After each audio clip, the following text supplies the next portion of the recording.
All right, I'm back in the kitchen, and I know it's been a while since I've done a video here amongst food and cooking in pots. Short one today, for now, on the top 5 things that reduce your chi. Not such good news, unfortunately. However, once you have the awareness of it, you can reduce it and shift to eating a little bit more vibrant, energized whole foods. So the first one is leftovers. And I understand this is hard, especially if you live alone or if there's just 2 of you or in a small household. And it's easier to cook batches of brown rice or pasta or bolognese. I love, and I recently made a red lentil bolognese. And of course, I'm going to be eating it for 2-3 days. But no longer than that. So you don't want to be cooking a massive batch of bean soup or whatever stew and eating it 6, 7, 8 days prolonged. This is anything that I say is not like you can never do it.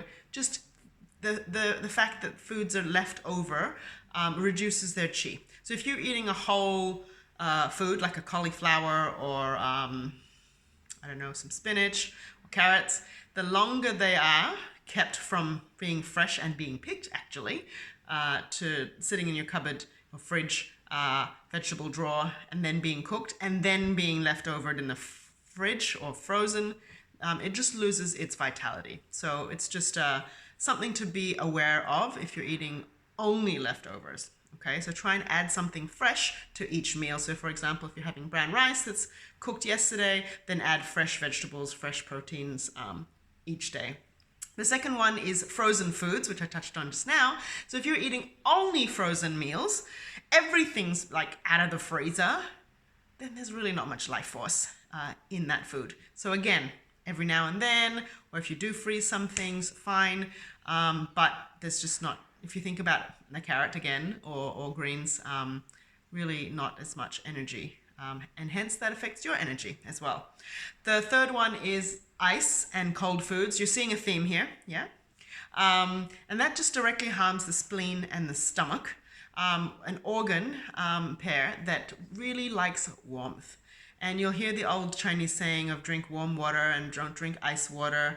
That used to be me. And after living in China for almost 18 years in the past, it finally dawned on me, as well as I felt it as I was drinking colder and colder water and liquids, that it was quite shocking to the stomach and the spleen. So the core of our body, and I've said this before, very similar to Ayurveda as well in Chinese medicine, likes to be warm, and we want to keep that digestive fire, that cauldron of goodness in the center of our bodies warm, or at least as warm as possible. So if you're going to have a little bit of ice here and there, or an ice cream in summer, that's fine, but not drinking ice cold stuff all day, every day.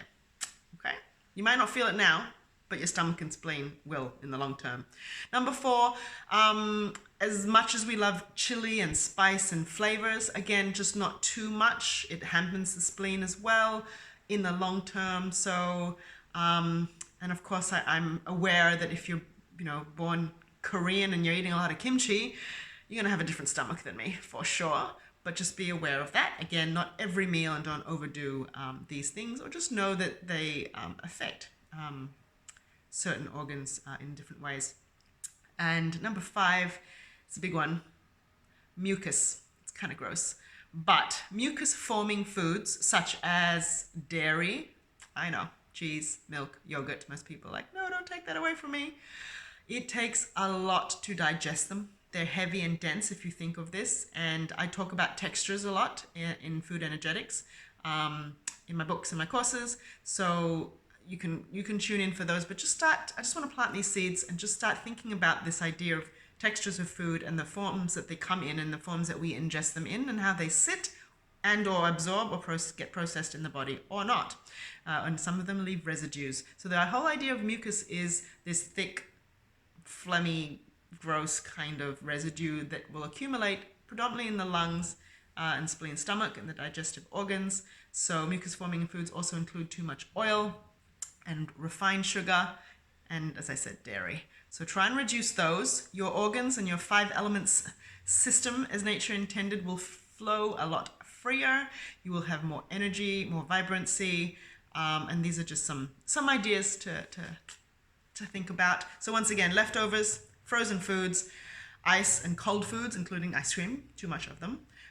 Too much chili or spice, if that aggravates you and your spleen, or your intestines, like you have loose bowels, for example, that's a sign that there's an imbalance there.